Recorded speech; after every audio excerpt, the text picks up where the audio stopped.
दिव्या भारती का जीवन परिचय। दिव्या भारती 90 के दशक की सबसे लोकप्रिय अभिनेत्रियों में से एक थी। महज 19 साल की उम्र में उन्होंने वो सब हासिल कर दिखाया जिसे हासिल करने में लोगों की पूरी जिंदगी लग जाती है।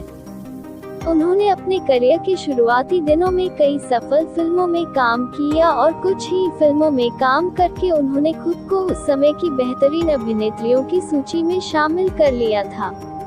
उन्हें गुजरे हुए 30 साल हो चुके हैं, लेकिन वह आज भी लोगों के दिलों में जिंदा हैं। उनकी मौत आज भी एक रहस्य बनी हुई है। आज 30 साल बाद भी उनकी मौत का सही कारण सामने नहीं आया है। दिव्या भारती के जीवन, दिव्या भारती बायोग्राफी इन हिंदी और दिव्या भारती की मौत की वजह के बारे में जानने के लिए इस पोस्ट को शुरू से अंत तक पढ़ें। दिव्या भारती की पारिवारिक पृष्ठभूमि।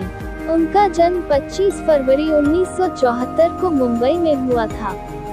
उनके पिता ओम प्रकाश भारती एक बीमा कंपनी में काम करते थे, जबकि माता मीता भारती एक गृहिणी थी। मीता भारती ओम प्रकाश भारती की दूसरी पत्नी थी।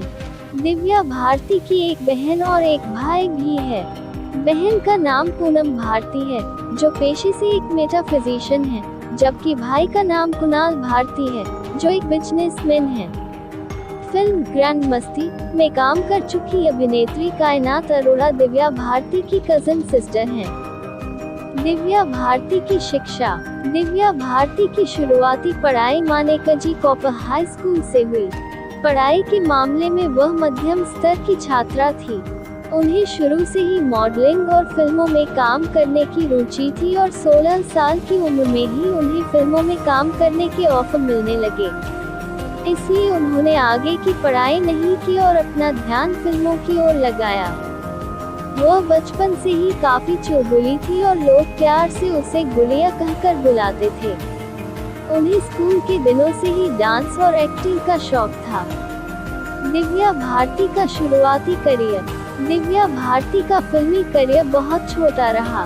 इस छोटे से करियर में उन्होंने कई बेहतरीन फिल्मों में काम किया और अपनी एक अलग पहचान बनाई।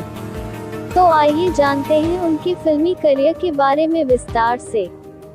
दिव्या भारती ने महज 14 साल की उम्र में ही मॉडलिंग शुरू कर दी थी और अपनी खूबसूरती की वजह से वह बहुत ही कम समय में मॉडलिंग की दुनिया में एक लोकप्रिय नाम बन गईं।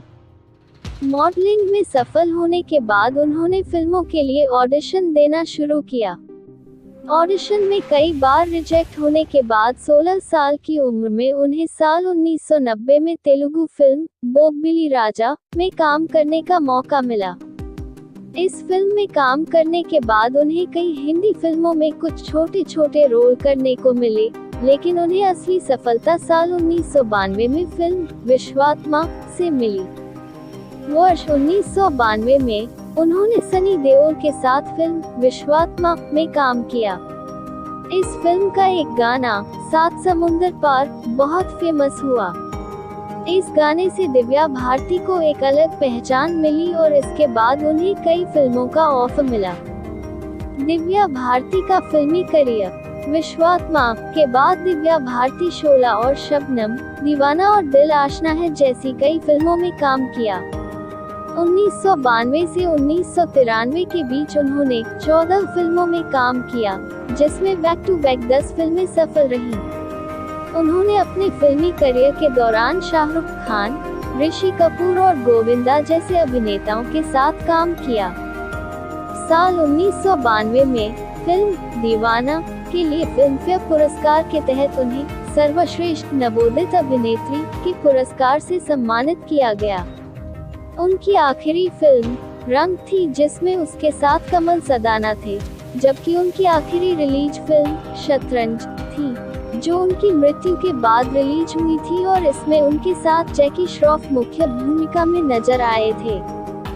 उनका ये छोटा सा करियर संघर्षों से भरा रहा। सबसे पहले उन्होंने मॉडलिंग में सफलता हासिल करने के लिए काफी मेहनत की थी। उसके बाद कई असफलताओं के बाद उन्हें तेलुगु फिल्मों में काम करने का मौका मिला। धीरे धीरे उन्होंने खुद को हिंदी फिल्मों में स्थापित कर लिया। और जब उन्होंने सफलता की सीढ़ियां चढ़नी शुरू की तो 1993 में 19 साल की छोटी उम्र में रहस्यमय तरीके से उनकी मृत्यु हो गई। इस तरह उनके छोटे से फिल्मी करियर का अंत हो गया। दिव्या भारती की अधूरी फिल्में। दिव्या भारती ने अपने 3 साल के छोटे से फिल्मी करियर में करीब 20 फिल्मों में काम किया। उनकी आखिरी फिल्म साल 1993 में रिलीज हुई फिल्म रंग थी, जिसमें उनके साथ कमल सदाना ने काम किया था। उनकी आखिरी फिल्म शतरंज थी, जिसमें उनके साथ जैकी श्रॉफ ने काम किया था। यह फिल्म उनकी मृत्यु के बाद रिलीज हुई थी। इसके अलावा भी कई ऐसी फिल्में हैं जिनमें वह काम कर रही थी या करने वाली थी, लेकिन उनके निधन के बाद ये सभी फिल्में अधूरी रह गईं।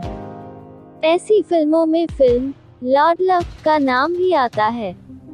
इस फिल्म की शूटिंग आधी से ज्यादा हो चुकी थी, लेकिन उनकी मौत के बाद इस फिल्म में उनके किरदार की जगह श्रीदेवी ने ले ली। ऐसी कई फिल्मों में उनके किरदार की जगह दूसरी एक्ट्रेस ने ले ली। उनकी अधूरी फिल्मों में आंदोलन, मोहरा, कर्तव्य और विजयपथ जैसी फिल्मों का नाम भी आता है।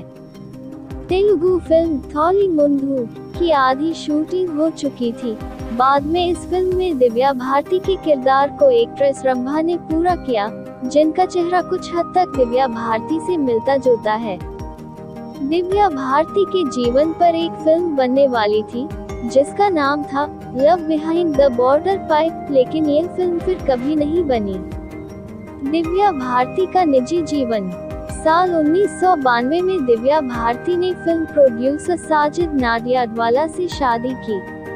दोनों की पहली मुलाकात फिल्म शोला और शबनम की शूटिंग के दौरान हुई थी, जिसमें दिव्या भारती और गोविंदा मुख्य भूमिका में नजर आए थे। दिव्या भारती और साजिद नाडियाडवाला को पहली नजर में ही एक दूसरे से प्यार हो गया था। कुछ दिनों बाद उन्होंने शादी करने का फैसला किया और 10 मई 1992 को दोनों ने शादी कर ली।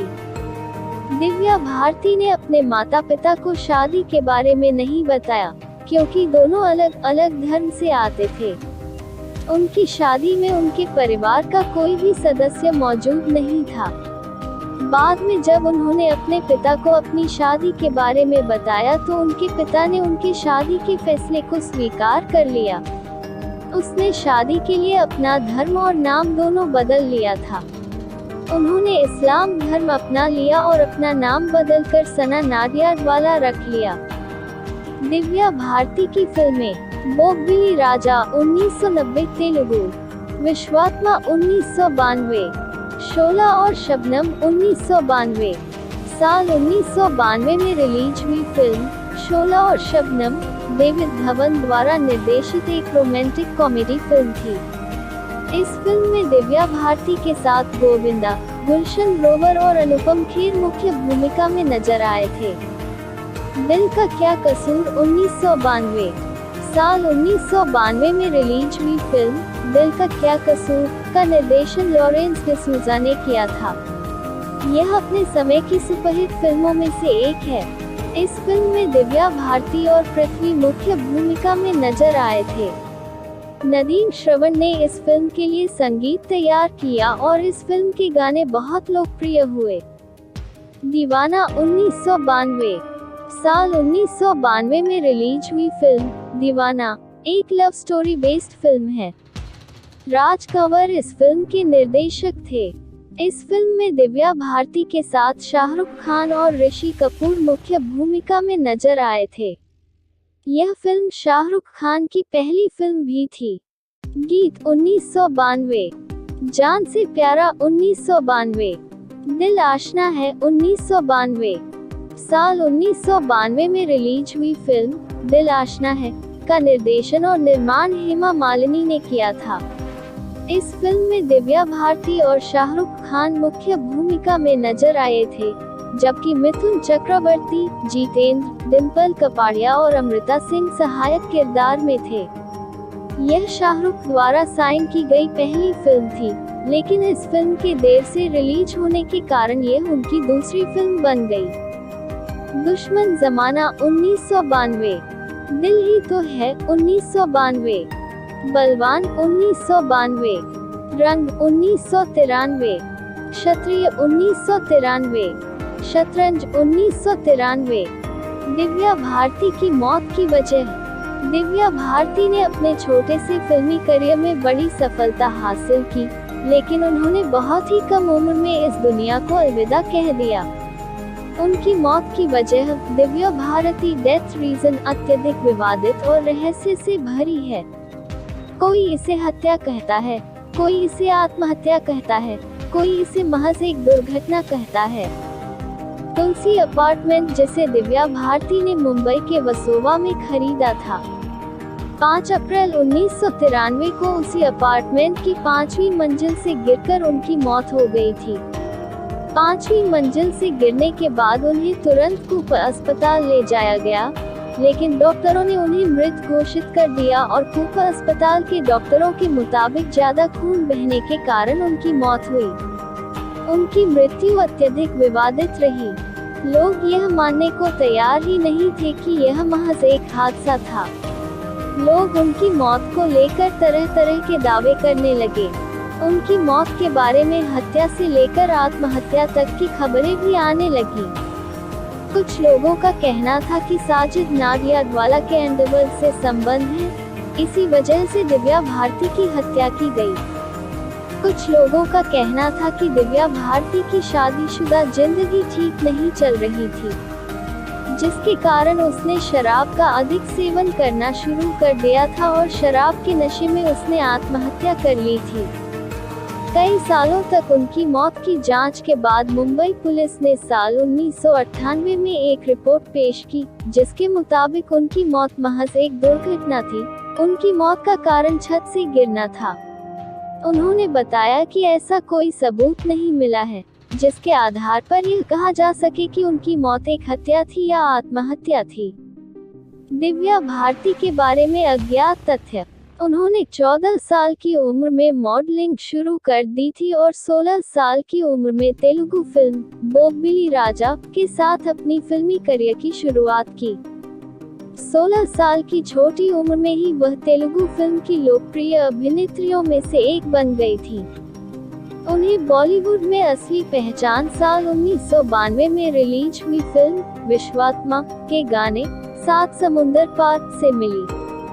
वर्ष 1988 में निर्देशक नंदू तोलानी ने अपनी फिल्म गुनाहों का देवता के लिए पहले उन्हें कास्ट किया, लेकिन बाद में उनकी जगह संगीता बिजलानी को कास्ट कर लिया गया। इसी तरह साल 1992 में रिलीज हुई फिल्म राधा का संगम के लिए निर्देशक कीर्ति कुमार ने पहले दिव्या भारती को कास्ट किया, लेकिन बाद में उनका रोल जूही चावला को दे दिया गया।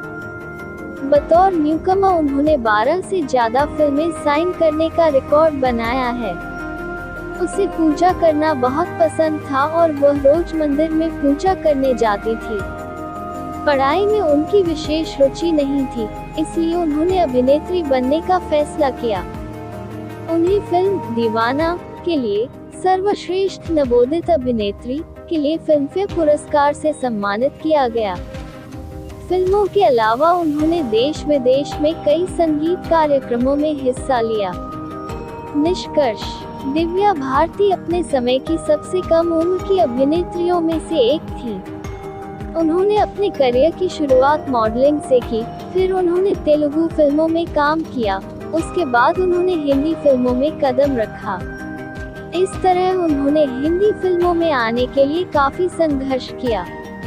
उन्होंने अपने छोटे से करियर में जो बुलंदियां हासिल की, कई लोग पूरी जिंदगी काम करने के बाद भी उन्हें हासिल नहीं कर पाते हैं। आज वह हमारे बीच नहीं है, लेकिन अगर वह जिंदा होती तो बॉलीवुड और फिल्मों के लिए यह वरदान होता।